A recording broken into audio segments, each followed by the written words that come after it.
E aí, pessoal, vamos iniciar aqui mais uma aula, tá? Dessa vez a pedido de vocês. Segunda fase da OAB, Direito Constitucional, tá? Muitos me pediram para montar aqui uma peça de Direito Constitucional e mostrar também como é que a OAB vem trabalhando isso com vocês, tá? Então, vamos trazer aqui para vocês, ó, na nosso quadro, a prova da OAB 36, né, Direito Constitucional, e vamos ver o que é que o caso nos traz aqui. Então, primeiramente o caderno, vocês vão ter 5 horas para fazer a prova.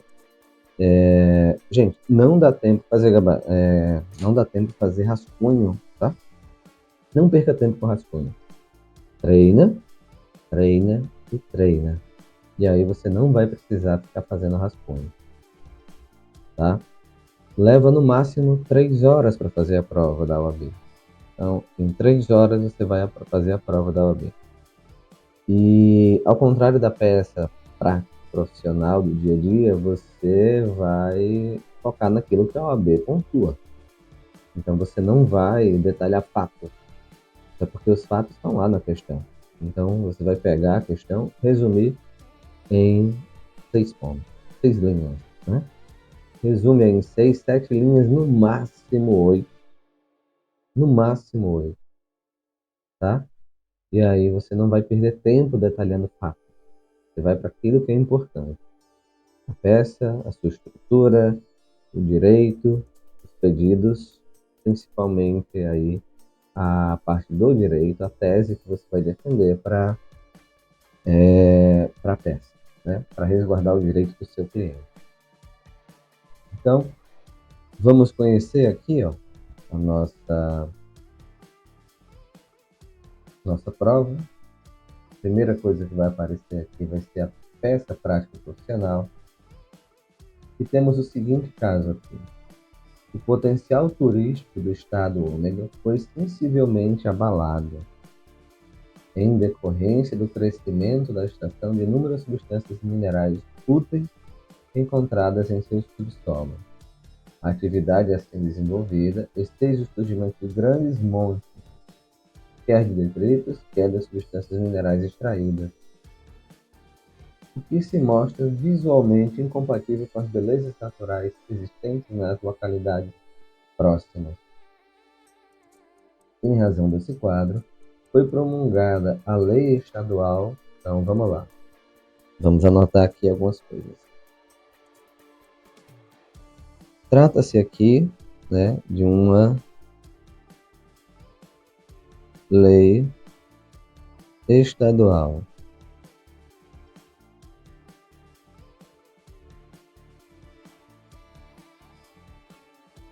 Tá? X.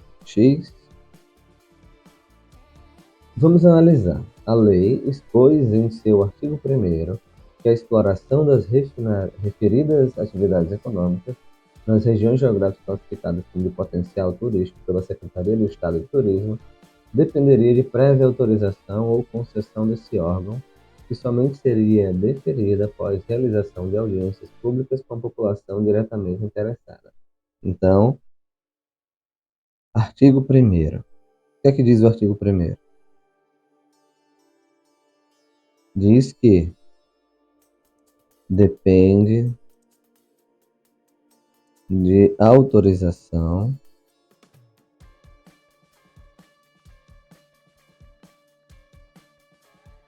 de quem? Depende de autorização ou concessão da Secretaria do Estado de Turismo. Então, Secretaria de Turismo.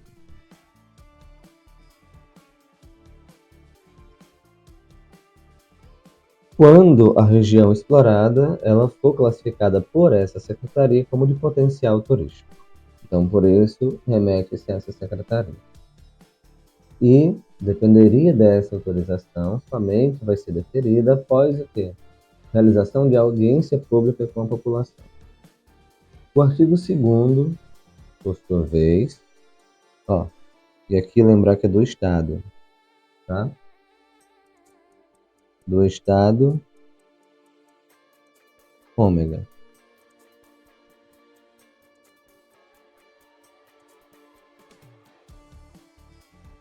O artigo 2º, por sua vez, estabeleceu um procedimento abreviado para expropriação das propriedades privadas nas quais as substâncias minerais úteis fossem encontradas no subsolo em montante superior a 50%.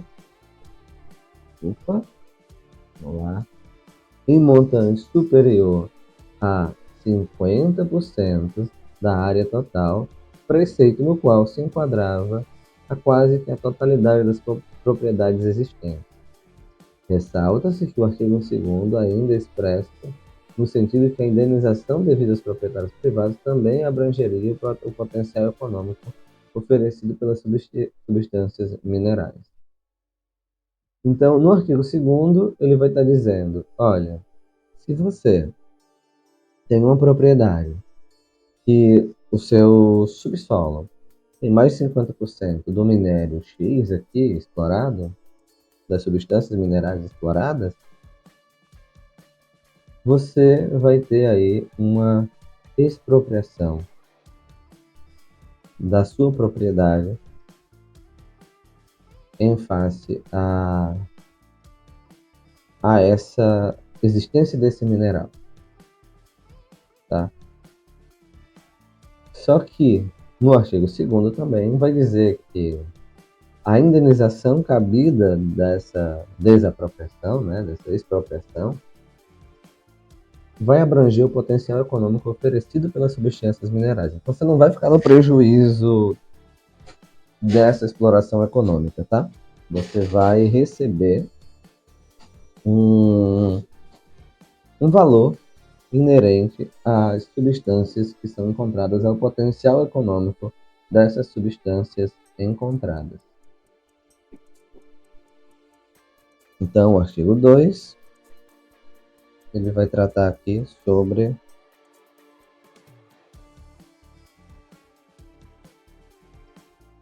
desapropriação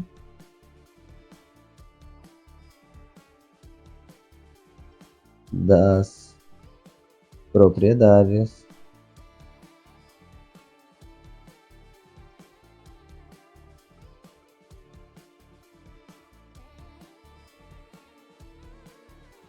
do município ou, né, da região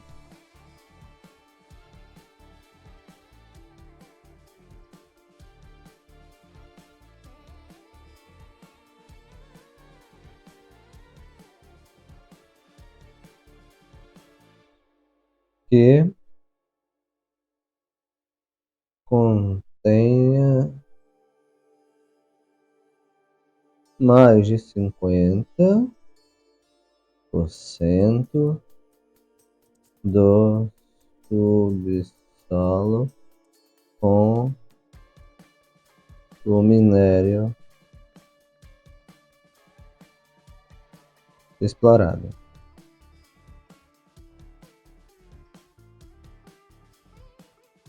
Ok? As sociedades empresárias que exploravam essa atividade econômica, bem como os proprietários das áreas nas quais eram encontradas substâncias minerais úteis, constataram que a lei estadual lhe causaria um imenso impacto. As primeiras, que são o quê? As sociedades empresárias que exploravam essas atividades, né? As primeiras, porque por serem obrigadas a paralisar suas atividades enquanto não tivesse autorização exigida no artigo 1º, isso se tivessem êxito, se lograssem êxito em obter essa autorização, e os últimos corriam o risco de perder suas propriedades, conforme dispõe o artigo 2º. Então eu tenho duas situações aqui. A primeira, as sociedades empresárias, que vão ser prejudicadas pelo artigo 1º, Em segundo, os proprietários que vão perder a sua propriedade por causa do artigo 2º. Tá bom? Por essa razão, no dia seguinte à publicação desse diploma normativo, procuraram, olha só, gente, aqui que é o cerne da questão. Procuraram o partido político YYY, que contava com representatividade apenas no Senado Federal. Então vamos lá.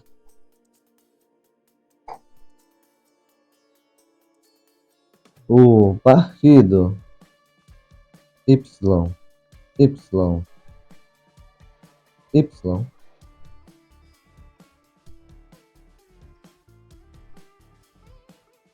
tinha um senador.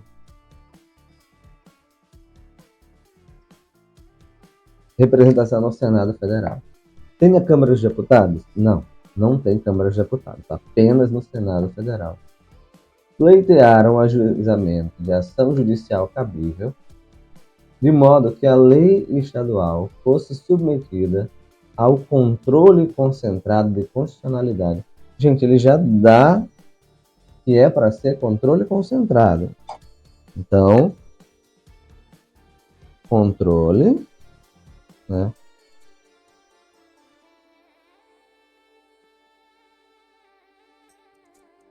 Controle concentrado. Dá um destaque aqui nas nossas anotações, né? Para vocês verem melhor o que a gente está definindo aqui, certo? Então, controle concentrado. E pleitearam o ajuizamento, permitindo o controle concentrado, permitindo o seu cotejo com a Constituição da República. Considerando a narrativa acima, elabore a petição inicial da medida cabível. Vamos lá, vamos elaborar.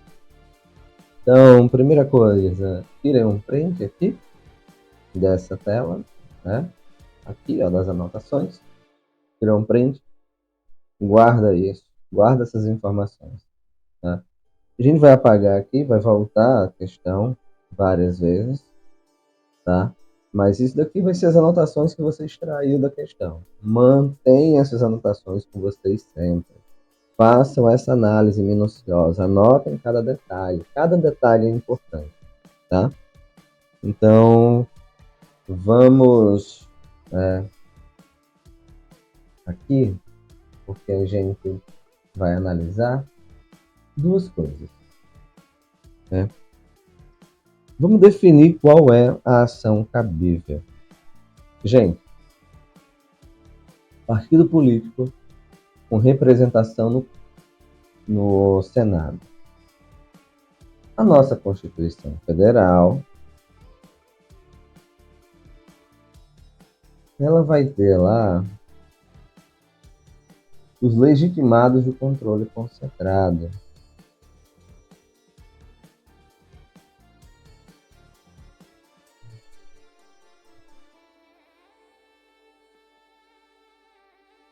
Podem propor ação direta de inconstitucionalidade e ação declaratória de constitucionalidade.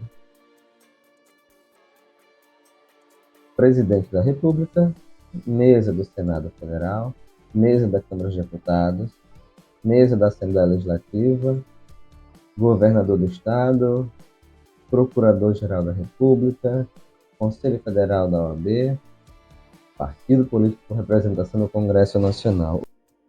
Então, aqui, gente, aqui no inciso 8º do 103, a gente encontra, né, a previsão legal. E aí vamos anotando, ó, vamos abrir um quadrinho aqui, uma tabela.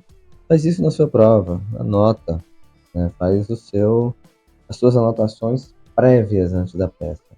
Lembra de fazer no rascunho, tá? Na folha de rascunho, não fazer o rascunho. Então, ó, artigo 103 da Constituição Federal, inciso 8º, vai trazer a legitimidade ativa do partido YYY,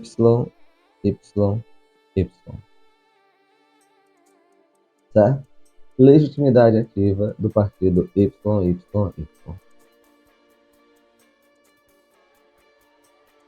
Uma pergunta que vocês têm que fazer, né?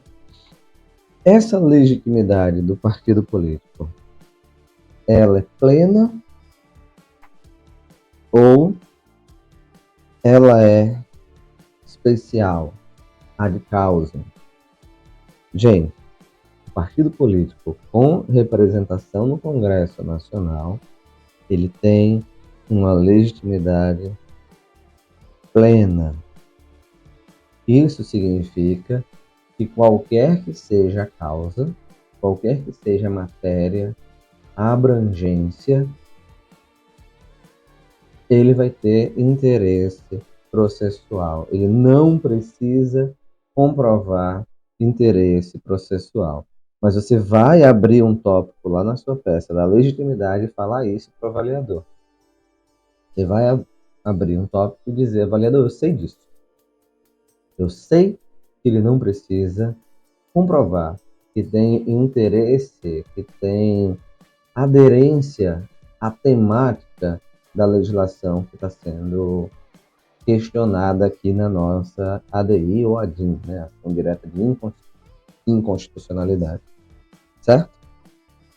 Só que o partido político, da mesma forma que ele tem interesse processual pleno, né? Legitimidade plena, ele não vai ter capacidade postulatória. Então, o partido político precisa, né, ser representado por advogado, tá? Precisa ser representado por advogado, ok? Então vamos lá, né? Vamos analisar aqui o resto da questão. Então, gente, né, temos aqui o partido político, vai ser representado por você, seu advogado, né? Vamos olhar o que é que a gente vai ter na nossa lei da ADI. Gente, a previsão da ADI está no 102, né? Vamos abrir aqui a Constituição, voltar aqui um pouco. Ó, só para verificar. Compete ao Supremo Tribunal Federal, principalmente, a guarda da Constituição, cabendo-lhe processar e julgar originalmente ação direta de inconstitucionalidade de lei ou ato normativo federal ou estadual e a ação declaratória de inconstitucionalidade de lei ou ato normativo federal ou estadual.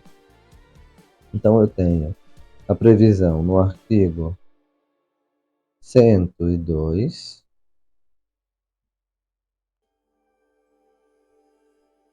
inciso 1º, a linha A. E eu também tenho a previsão na lei da ADI, que é a lei 9.868, que é essa que a gente vai analisar a partir de agora. A lei vai dispor sobre o processo de julgamento de ação direta de inconstitucionalidade, ação declaratória de constitucionalidade perante o Supremo Tribunal Federal. Vamos lá. Faço saber que o Congresso Nacional decreta e eu sanciono a seguinte lei: a da ação direta de constitucionalidade e declaratória de constitucionalidade. Esta lei dispõe sobre o processo de julgamento da ADI e da ADC perante o STF. Capítulo 2 vai ser o que a gente se interessa agora. Da admissibilidade do procedimento para a ADI. Quem pode propor ADI? Presidente da República, mesa do Senado, que ele reproduz o artigo 103, tá? Inciso aqui, 8º, né?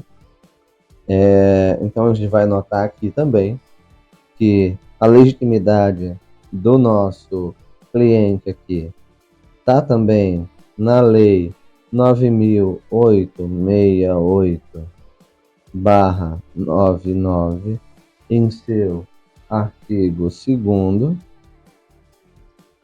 inciso 8º. Tá? Gente, olha só. A petição indicará o dispositivo da lei ou o ato normativo impugnado. O que é que a gente quer impugnar? Então, essa lei vem impugnar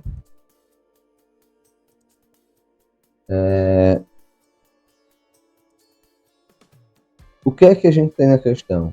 A gente tem a lei, mas a gente tem especificamente o artigo 1º e o artigo 2º. Resta eu saber se eu tenho fundamento aqui para impugnar tanto o artigo 1º quanto o seu artigo 2º, tá? Isso é uma coisa importante. Se ele deu vários dispositivos da lei, você não vai pedir a impugnação da lei inteira, a não ser que exista um vício de formalidade. Um vício maior, não seja sanável de forma nenhuma. Mas, não tendo esse vício, você vai analisar pontualmente cada tópico da lei para ver se é ou não inconstitucional. E cada um desses vai ter seus fundamentos próprios, tá bom? Então, o pedido com suas especificações tem que ter, né? A petição inicial acompanhada de instrumento de procuração, quando o subscrito for advogado, será apresentada em 2 vias, então, 2 vias, né? Então, a gente já sabe que precisa de advogado, já dá o destaque aqui, ó. Lembrar da procuração. Vamos lembrar da procuração, gente.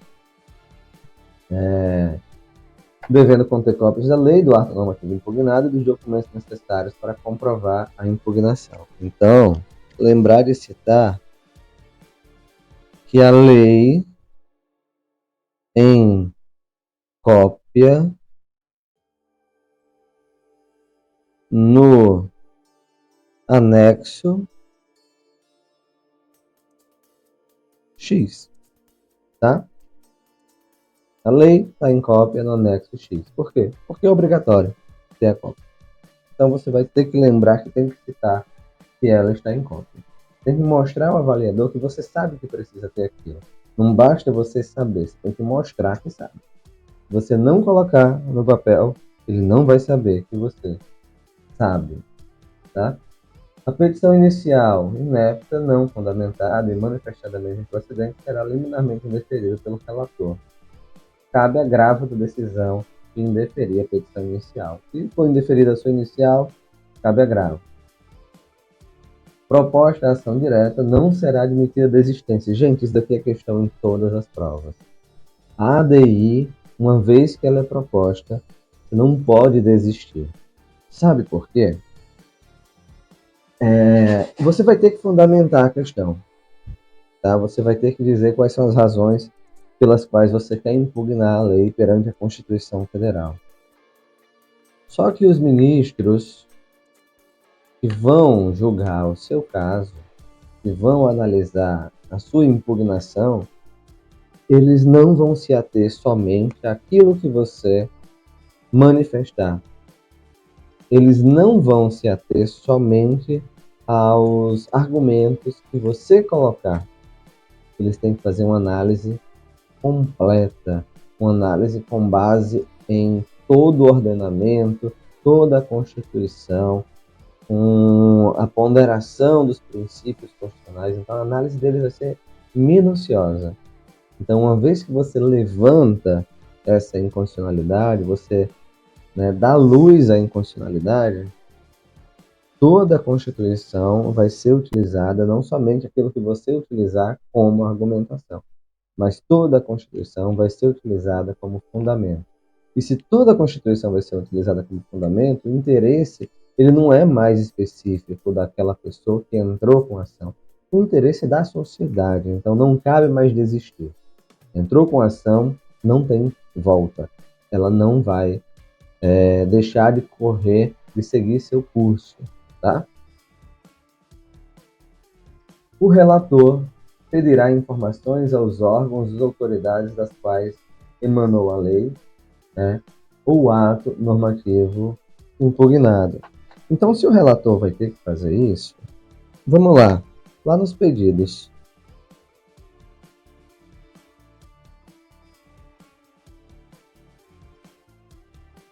Primeiro, citar, né, vai colocar esses órgãos ou autoridades das quais emanaram a lei na sua ação. Então,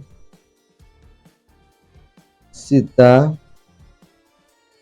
a autoridade X, né? No caso aqui, no caso da nossa questão, no caso da prova aqui do exame 36, quem é a autoridade? Vamos lá. Em razão, foi promulgada a Lei Estadual XX. Então, quais são as autoridades do Estado Ômega? Vai ser a Assembleia Legislativa de Ômega e o governador que ele sancionou do Estado Ômega. Então, você vai citar essas autoridades para pedir informações que sejam citadas a Assembleia Legislativa e o governador do Estado Ômega para pedidos de informações com base aqui no artigo 6º. E aí, ó, já anota aqui, ó, fundamento. Artigo 6º da lei, da ADI, a 9868, tá? Artigo 6º da 9868.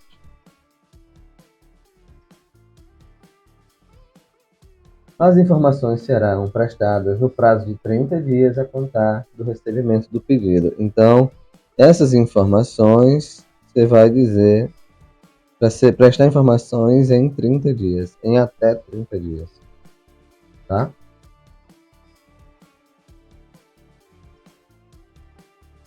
Não vai se admitir aqui intervenção de terceiros no processo de ADI. O relator, considerando a relevância da matéria e a representatividade dos postulantes, poderá, por despacho irrecorrível, admitir, observando o prazo fixado no parágrafo anterior, a manifestação de outros órgãos ou entidades. Então, se o relator do processo entender que outras entidades têm interesse aqui, ou têm relevância, não interesse, mas o caso tem relevância para essas outras entidades, ele vai poder requerer aqui, né, que essas outras entidades se manifestem. Ele vai dar um espaço para que no curso processual haja manifestação dessas entidades ou órgãos, não sendo somente aqueles dos quais emanaram a norma. Por exemplo, ele pode pedir para que a associação das entidades turísticas da região se manifeste, ele pode pedir para que ele tenha o pleno conhecimento do que está acontecendo, para que ele tenha a plena amplitude de tudo que está incorrendo ali naquele caso, tá? Para que ele possa ter toda a convicção necessária para julgar essa ADI. Decorrido o prazo de informações, serão ouvidos sucessivamente. Olha só, se são ouvidos sucessivamente, vamos aumentar esse quadro dos pedidos aqui. Tá? Eu vou dar um destaque aqui. Vocês vão acompanhando na lei, fica melhor então a gente dando destaque aqui no nosso quadro. E vocês pegam o vade-mecum de vocês e vão já fazendo acompanhamento. Então, vou aumentar aqui o espaço dos pedidos. Citou as autoridades. O artigo 8º, né, vai dizer também que vai ouvir, respectivamente, né? Então, oitiva do AGU, com base em quê? No artigo 8º. E vai ter a oitiva também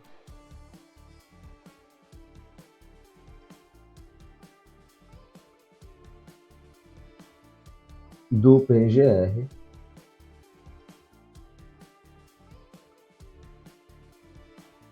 e a lei fala respectivamente. Então, primeiro um, depois o outro. E eles têm um prazo de 15 dias. Tá? Cada um.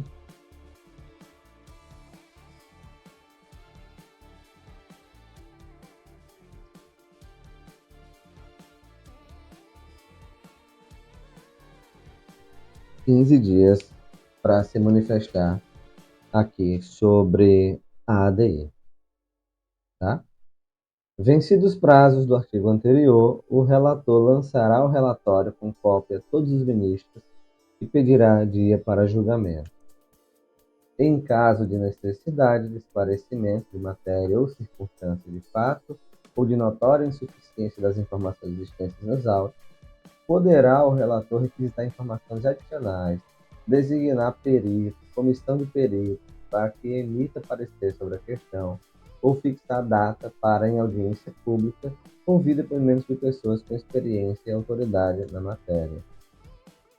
O relator poderá ainda solicitar informações dos tribunais superiores, aos tribunais federais, aos tribunais estaduais acerca da aplicação da norma impugnada no âmbito da sua jurisdição. As informações, perícias, audiências a que se refere os parágrafos anteriores serão realizadas no prazo de 30 dias, contado da solicitação do relator. Tá? É necessário fazer isso, solicitar isso? Não. O relator, se ele entender necessário, ele vai, então, solicitar. Ok? Gente, na seção 2, vai dizer que a ADI ela tem a possibilidade de um pedido de medida cautelar. Tá? Então, da medida cautelar em ação direta de inconstitucionalidade. Salvo no período de recesso, a medida cautelar na ADI será concedida por decisão da maioria absoluta dos membros do tribunal, observando o disposto no artigo 22, após audiência dos órgãos e autoridades dos quais emanou a lei ou ato normativo. O relator, julgando indispensável, virá o AGU e o PGR no prazo de 3 dias. No julgamento do pedido de medida cautelar, será facultada sustentação oral aos representantes judiciais do requerente e das autoridades ou órgãos responsáveis pela expedição do ato na forma estabelecida no regimento do tribunal. Em caso de excepcional urgência, o tribunal poderá deferir a medida cautelar sem audiência dos órgãos ou das autoridades das quais emanou a lei ou o ato normativo impugnado. Então, se houver urgência, você pode solicitar medida cautelar inaudita altera a parte, sem ouvir a parte contrária, tá? Com base no parágrafo 3º do artigo 10 da Lei 9.868 de 99. Então, vai pedir medida cautelar? Vai, tá? Cautelar. Vai ser um pedido? Vai, porque você tem que pedir para que a cautelar seja concedida no pedido. Mas além do pedido da cautelar, você vai ter um tópico, né, da medida cautelar. É uma medida de urgência, tá? Cautelar é uma medida de urgência. E o que é que a cautelar visa? Ela visa proteger uma situação jurídica.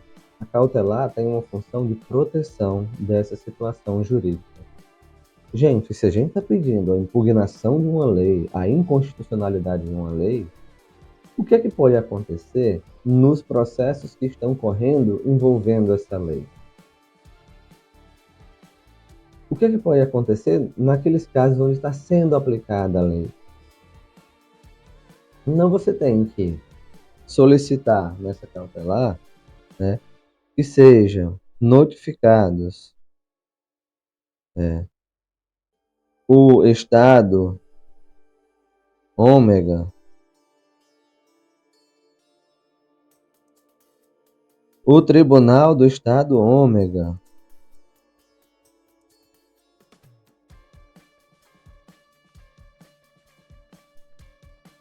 né? O governo, o governador do Estado ômega.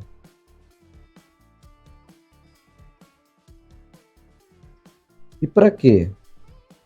Porque você vai pedir a suspensão imediata da aplicação da lei. Você vai pedir a suspensão imediata da aplicação da lei, tá? E também de todos os processos que envolvam, que estão em processo de decisão, que envolvam a lei que está sendo impugnada. Eu vou pedir para as autoridades competentes em aplicar a norma, quem é? Estado ômega. O governador do Estado ômega, o executivo do Estado ômega. O legislativo que tem essa função de fiscalizar. Eu vou pedir também ao Tribunal de Justiça do Estado ômega que suspenda todos os processos em curso que envolvam a aplicação dessa norma. Por quê? Porque eu não sei qual a decisão que o Supremo vai tomar. Se você aplica a norma que está sendo questionada e depois ela é impugnada, você retornar ao status quo, você fazer com que o prejuízo causado às partes afetadas pela aplicação da norma seja revertido é mais difícil. Então, quer dizer assim, tribunal, segura um pouquinho aí, que eu vou decidir se essa regra vale ou não. Porque se não valer, continua. Se valer, aí você aplica, suspende tudo lá, né? Mantém a condicionalidade da norma. Então, lembrem-se que você pode pedir.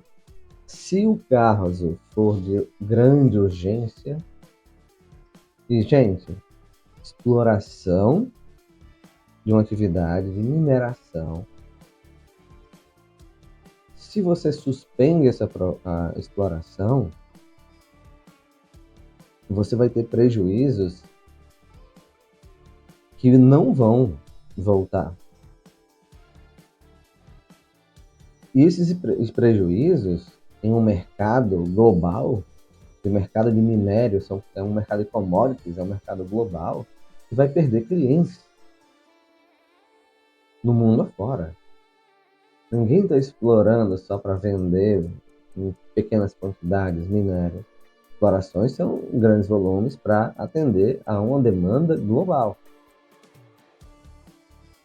Imagina chegar na Vale do Rio Doce e dizer assim: suspenda aí 5 dias a sua produção, que eu vou analisar uma norma aqui, ou 6 dias que seja.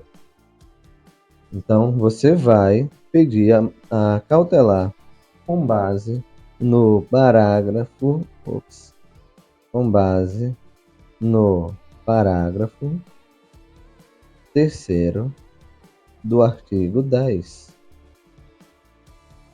sem ouvir as partes contrárias. Inaudita, altera partes, sem ouvir a parte contrária. Ok? Combinado? Uma vez seja concedida a liminar, o STF fará publicar no Diário Oficial. Então, a medida cautelar adotada, ou liminar não, desculpa, cautelar, essa medida cautelar adotada de eficácia contra todos será concedida com efeito ex nunc. Se o tribunal entender que deva conceder uma eficácia retroativa, ele então deve conceder essa eficácia retroativa. Tá? Ex nunc é dali para frente, tá, gente? Dali para frente, o tribunal vai conceder. Tá bom? Vamos avançar aqui. A concessão da cautelar torna aplicável a legislação anterior, caso existente, salvo expressa manifestação em sentido contrário. Então, durante a aplicação da cautelar, você não fica sem regras. Você aplica a regra anterior, aquela que foi revogada por essa norma aqui. Tá? Havendo pedido de medida cautelar, o relator, em face da relevância da matéria de seu especial significado para a ordem social e segurança jurídica, poderá, após a prestação de informações, no prazo de 10 dias, e a manifestação do AGU e do PGR, sucessivamente, no prazo de 5 dias, submeter o processo diretamente ao tribunal e terá faculdade de julgar definitivamente a ação.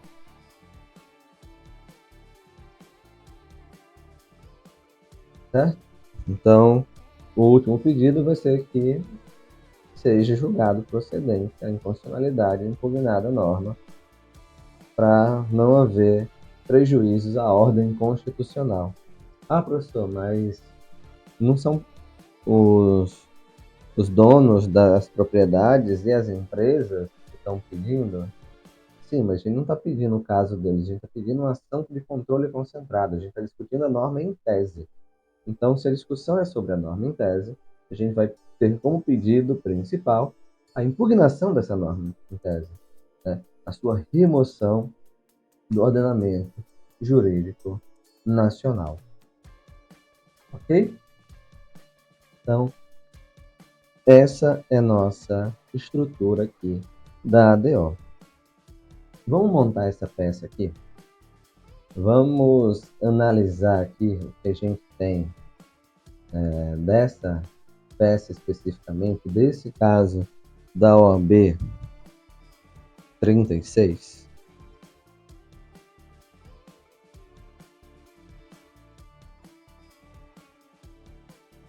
Conheçam o que a norma pede, gente. Façam esse exercício em todos os casos, tanto com a ADO, quanto a ADI, a DPF, a ADC, tá? Façam em todos os casos, tá? Esse exercício de analisar a norma. Se a gente já definiu o que é uma ADI, o que a gente vai fazer? Endereçar ao ministro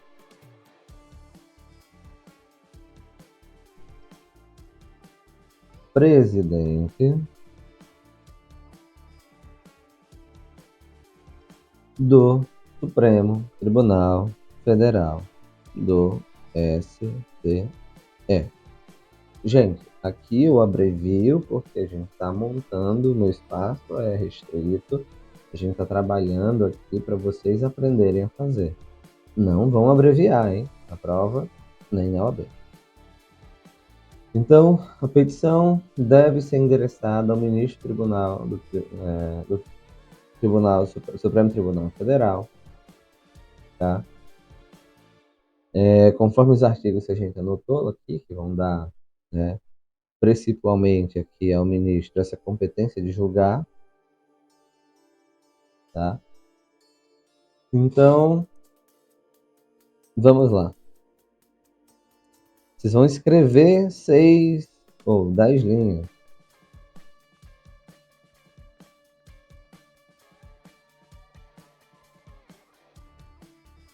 Vocês vão pular 10 linhas? Não, só vão escrever.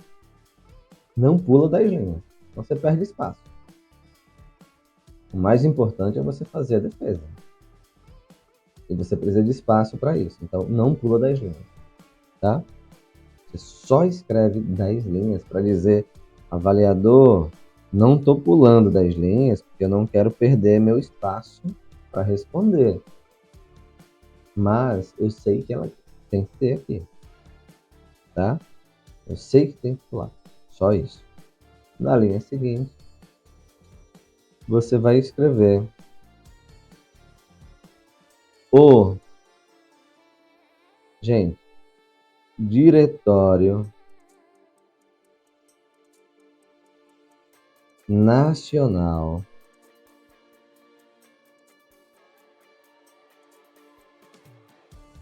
do Partido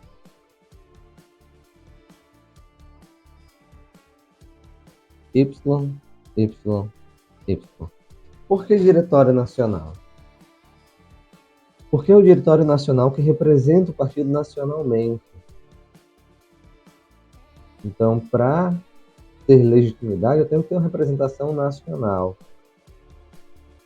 Lembrem-se que a gente está tratando aqui de um legitimado pleno.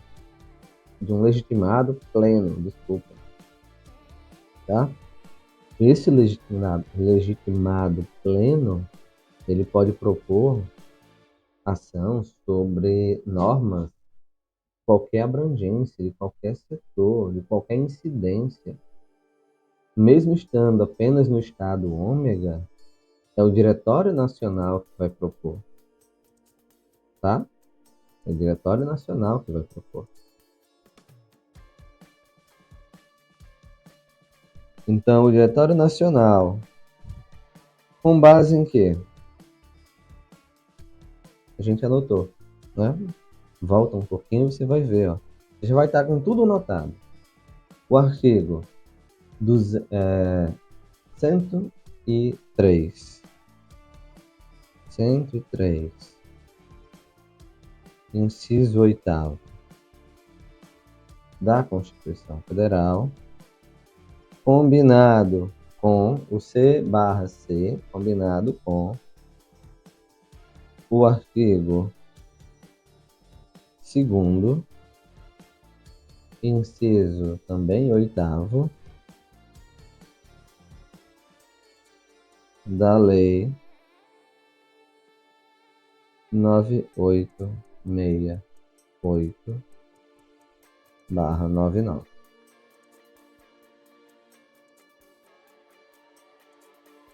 Tá?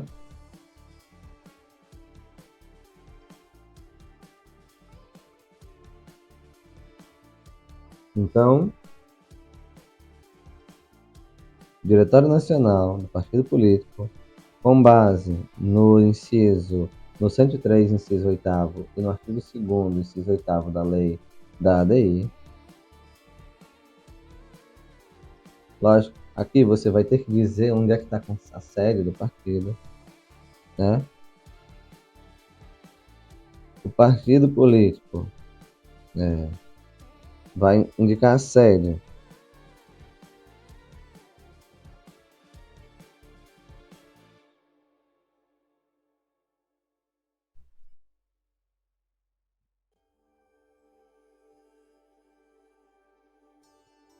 Com sede em 3 pontos. Por que você não coloca?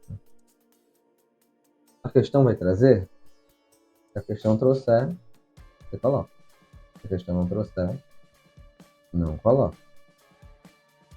Então, procurou partido político que conste de acordo com a Constituição Federal. Então, não vai colocar onde o partido político tem sede, então com sede em 3 pontinhos. Representado por seu advogado, vírgula, procuração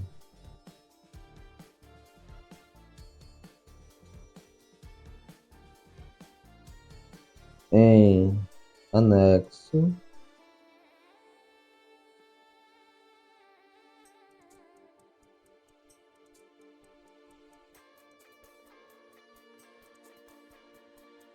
com escritório em 3 pontinhos. Não inventa informação, não coloquem o endereço de vocês, não coloquem o nome de vocês, não se identifiquem na hora da prova, tá? Coloca assim, com escritório em. Ah, mas eu tenho um endereço, eu tenho um escritório. Não importa. A questão deu a informação? Não. Então não coloca. Vai colocar a informação que você tem na questão, tá? Ou nas instruções de fazer a questão. Tá bom? Com escritório em 3 pontinhos.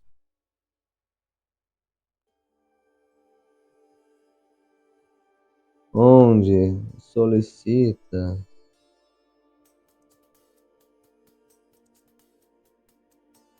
que sejam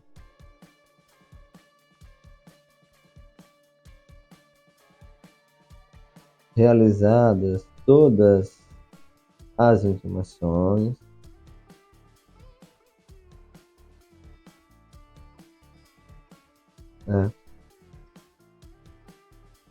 aí vem perante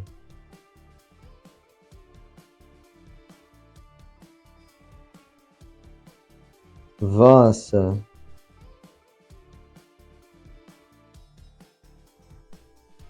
excelência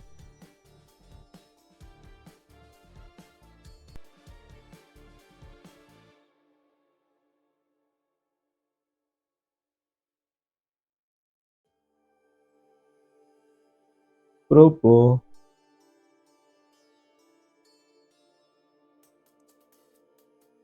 e aí olha só, a gente anotou onde é que estava prevista a existência da ADI, tá? A gente anotou quem dava competência para o STF processar e julgar a ADI. Então a gente vai colocar a ADI aqui, essa possibilidade de propositura, né? Então, propor ação direta de inconstitucionalidade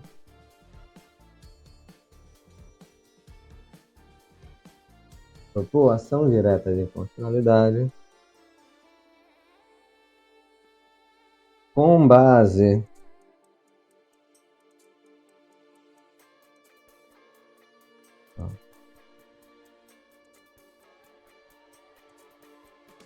com base no artigo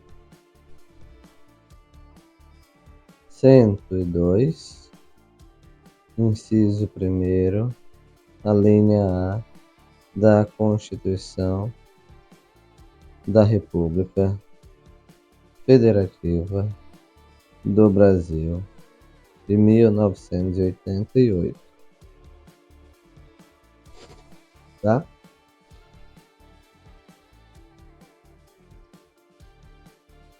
Com base na Constituição, no 102, inciso 1, a linha A da Constituição da República Federativa de 1988. Tá? É...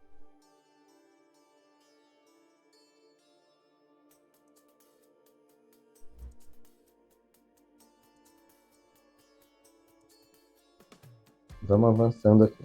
Eu refazer não. Próxima parte aqui. Endereçamos, escolhemos a peça, colocamos os fundamentos da peça.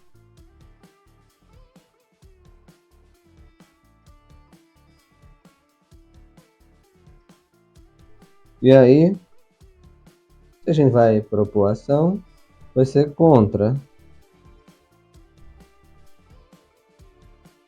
né?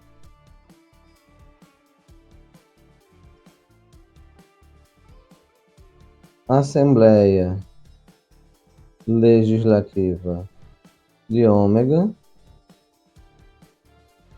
e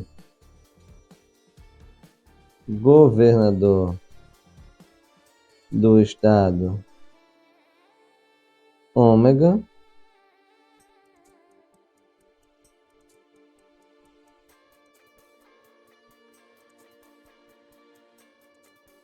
tá? Por que eu vou citar o governador e a Assembleia?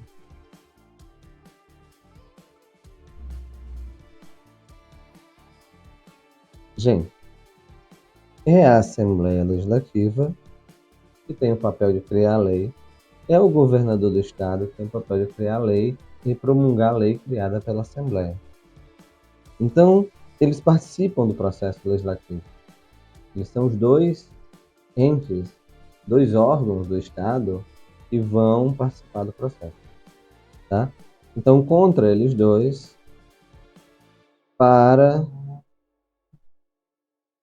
E aí vamos para o verbo impugnar.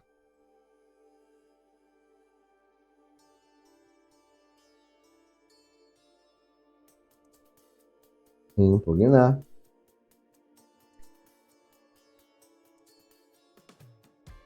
A lei, né? E a gente volta aqui na questão. Lei estadual XX. Lei estadual XX. Ok? Se tiverem qualquer dúvida, vocês já sabem, joga a dúvida para cá, que no próximo vídeo a gente, dessa série, né? O próximo vídeo da série a gente vai sanando as dúvidas de vocês. E aí vamos lá, né? Impugnar a lei do estado Ômega. E aqui vocês vão dizer que foi editado, né? E aí você já justifica a Assembleia. Editado conjuntamente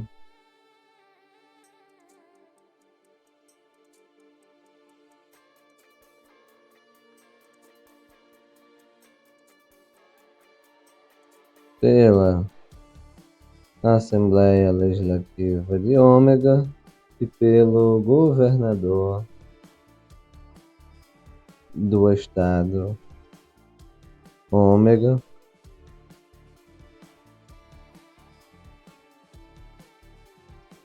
tá?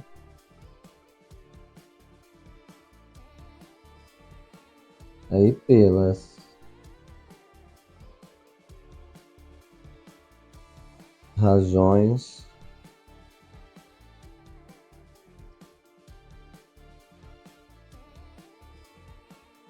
abaixo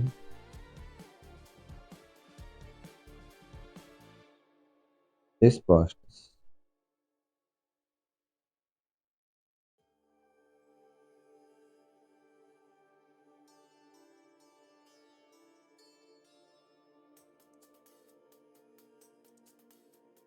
Aí vamos lá.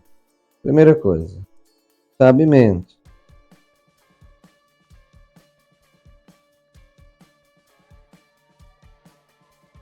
Nesse tópico, gente, vocês vão justificar que a lei, em seu artigo 1º, fala, e a Constituição também, no 102 alinear, fala que contra ato normativo federal ou estadual que viole a Constituição Federal, cabe ação direta de inconstitucionalidade, tá? Vocês devem falar sobre a legitimidade, e aí vão falar que a previsão do polo passivo, legitimidade, ou do polo ativo, né? A legitimidade ativa vai estar prevista no 103.8 da Constituição e no artigo 2º, 8 da Lei do Mandado de Segurança, que é a 9868.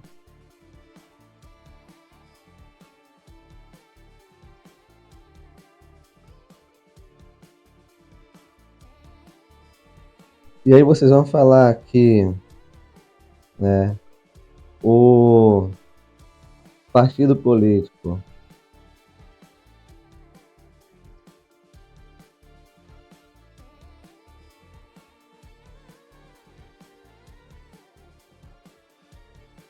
YYY, representado pelo seu Diretório Nacional, apesar de não ter capacidade postulatória,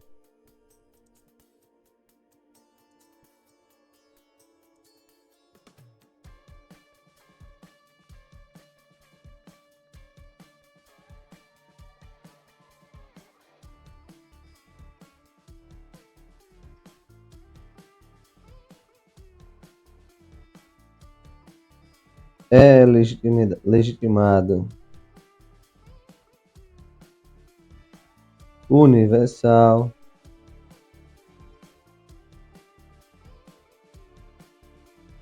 portanto, não precisa demonstrar a legitimidade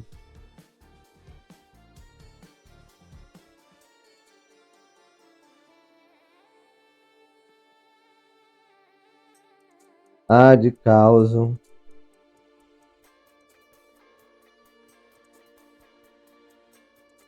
tá? Aqui é para legitimidade ativa. Para legitimidade passiva,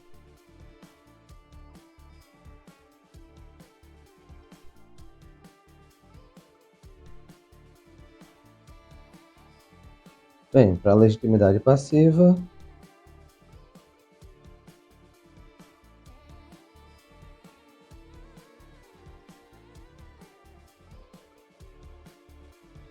conforme Constituição Federal, o governador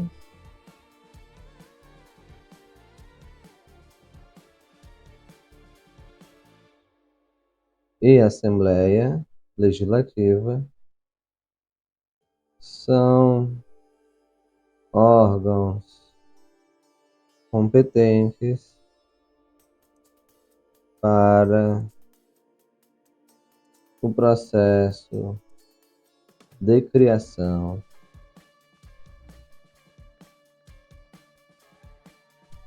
de lei estadual.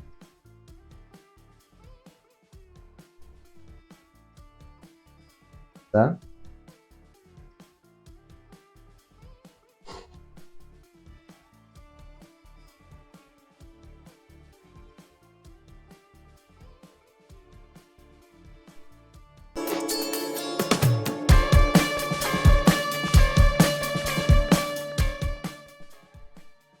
E aí, pessoal, vamos iniciar aqui mais uma aula, tá? Dessa vez a pedido de vocês. segunda fase da OAB, Direito Constitucional, tá? Muitos me pediram para montar aqui uma peça de Direito Constitucional e mostrar também como é que a OAB vem trabalhando isso com vocês, tá? Então, vamos trazer aqui para vocês, ó, na nosso quadro, a prova da OAB 36, né, Direito Constitucional, e vamos ver o que é que o caso nos traz aqui. Então, primeiramente o caderno, vocês vão ter 5 horas para fazer a prova. Gente, não dá tempo de fazer rascunho, tá? Não perca tempo com rascunho. Treina, treina e treina. E aí você não vai precisar ficar fazendo rascunho, tá? Leva no máximo 3 horas para fazer a prova da OAB. Então, em 3 horas você vai fazer a prova da OAB.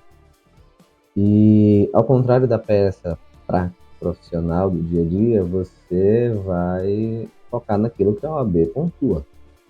Então você não vai detalhar fatos, até porque os fatos estão lá na questão. Então você vai pegar a questão, resumir em 6 pontos, 6 linhas, né? Resume em 6, 7 linhas, no máximo 8. No máximo 8, tá? E aí você não vai perder tempo detalhando fatos. Você vai para aquilo que é importante. A peça, a sua estrutura, o direito, os pedidos, principalmente aí a parte do direito, a tese que você vai defender para a peça, né? Para resguardar o direito do seu cliente. Então, vamos conhecer aqui, ó, a nossa prova. A primeira coisa que vai aparecer aqui vai ser a peça prática profissional. E temos o seguinte caso aqui. O potencial turístico do estado Ômega foi sensivelmente abalado em decorrência do crescimento da extração de inúmeras substâncias minerais úteis encontradas em seu subsolo. A atividade assim desenvolvida esteja o surgimento de grandes montes, quer de detritos, quer das substâncias minerais extraídas, o que se mostra visualmente incompatível com as belezas naturais existentes nas localidades próximas. Em razão desse quadro, foi promulgada a Lei Estadual. Então, vamos lá. Vamos anotar aqui algumas coisas. Trata-se aqui, né, de uma lei estadual.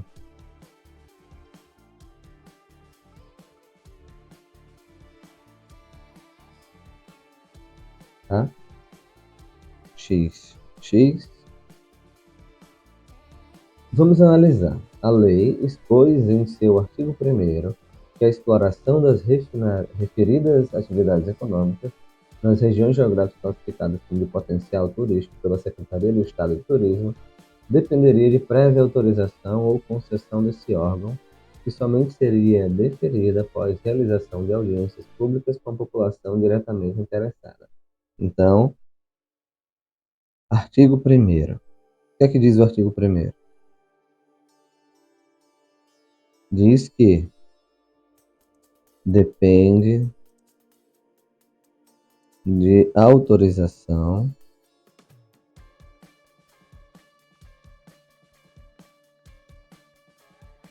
de quem? Depende de autorização ou concessão da Secretaria do Estado de Turismo. Então, Secretaria de Turismo.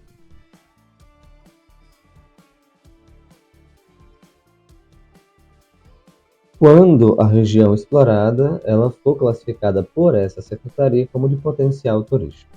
Então, por isso, remete-se a essa secretaria. E dependeria dessa autorização, somente vai ser deferida após o quê? Realização de audiência pública com a população. O artigo 2º, por sua vez, E aqui lembrar que é do Estado, tá? Do Estado, ômega.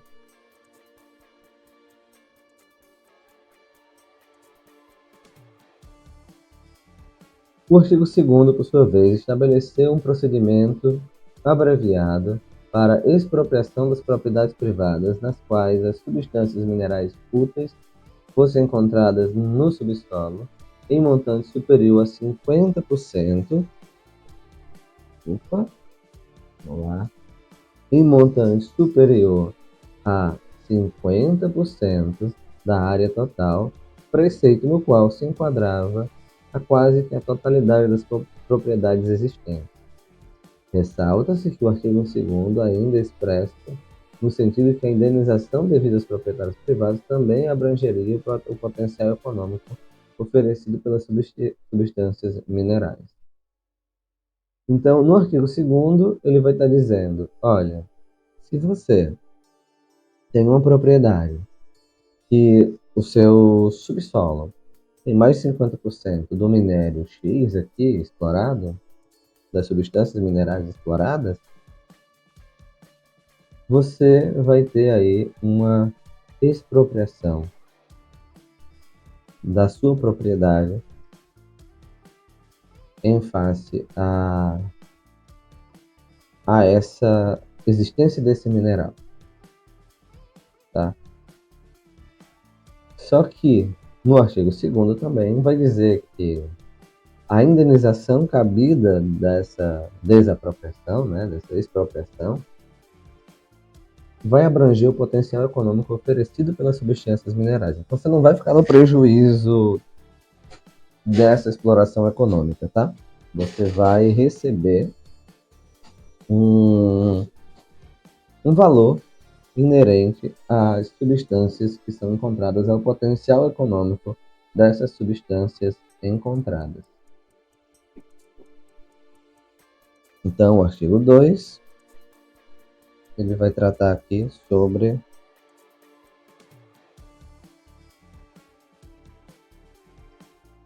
desapropriação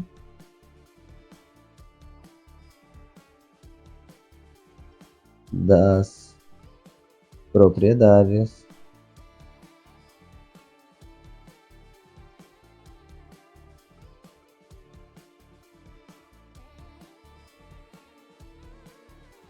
do município ou, né, da região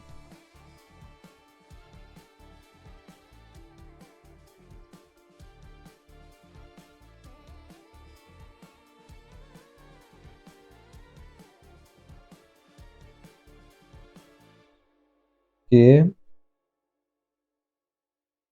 contenha mais de 50%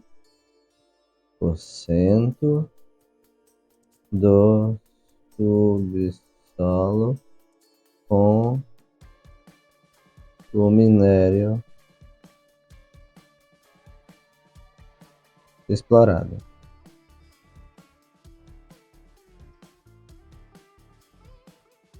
Ok? As sociedades empresárias que exploravam essa atividade econômica, bem como os proprietários das áreas nas quais eram encontradas substâncias minerais úteis, constataram que a lei estadual lhe causaria um imenso impacto. As primeiras, que são o quê? As sociedades empresárias que exploravam essas atividades, né? As primeiras, porque por serem obrigadas a paralisar suas atividades enquanto não tivesse autorização exigida no artigo 1º, isso se tivessem êxito, se lograssem êxito em obter essa autorização, e os últimos corriam o risco de perder suas propriedades, conforme dispõe o artigo 2º. Então eu tenho duas situações aqui. A primeira, as sociedades empresárias, que vão ser prejudicadas pelo artigo 1º. Em segundo, os proprietários que vão perder a sua propriedade por causa do artigo 2º. Tá bom? Por essa razão, no dia seguinte à publicação desse diploma normativo, procuraram, olha só, gente, aqui que é o cerne da questão. Procuraram o partido político YYY, que contava com representatividade apenas no Senado Federal. Então vamos lá.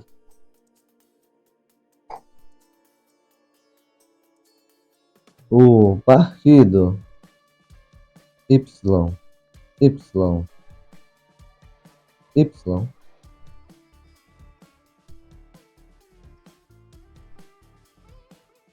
tinha um senador. Representação no Senado Federal. Tem a Câmara dos Deputados? Não, não tem Câmara dos Deputados, apenas no Senado Federal. Pleitearam o ajuizamento de ação judicial cabível, de modo que a lei estadual fosse submetida ao controle concentrado de constitucionalidade. Gente, ele já dá que é para ser controle concentrado. Então, controle, né?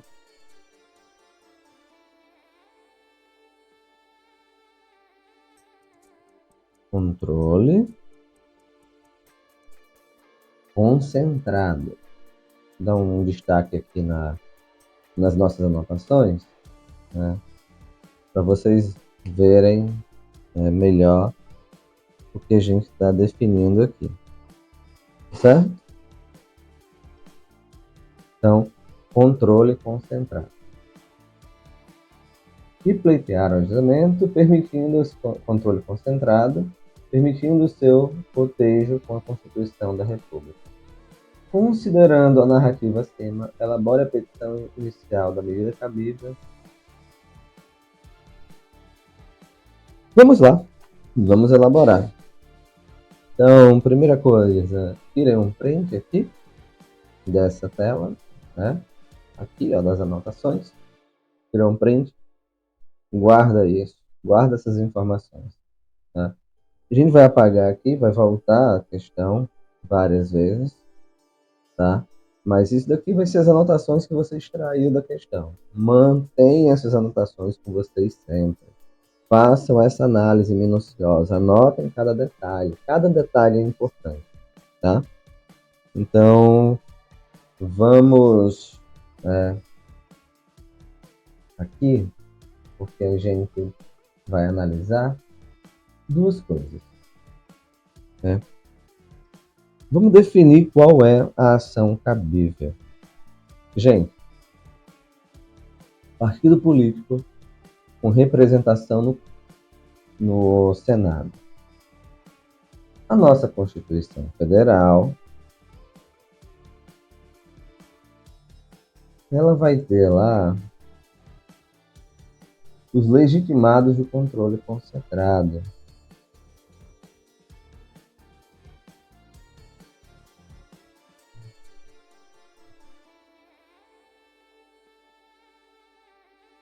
Podem propor ação direta de inconstitucionalidade e ação declaratória de constitucionalidade. Presidente da República, mesa do Senado Federal, mesa da Câmara dos Deputados, mesa da Assembleia Legislativa, governador do Estado, Procurador-Geral da República, Conselho Federal da OAB, partido político com representação no Congresso Nacional.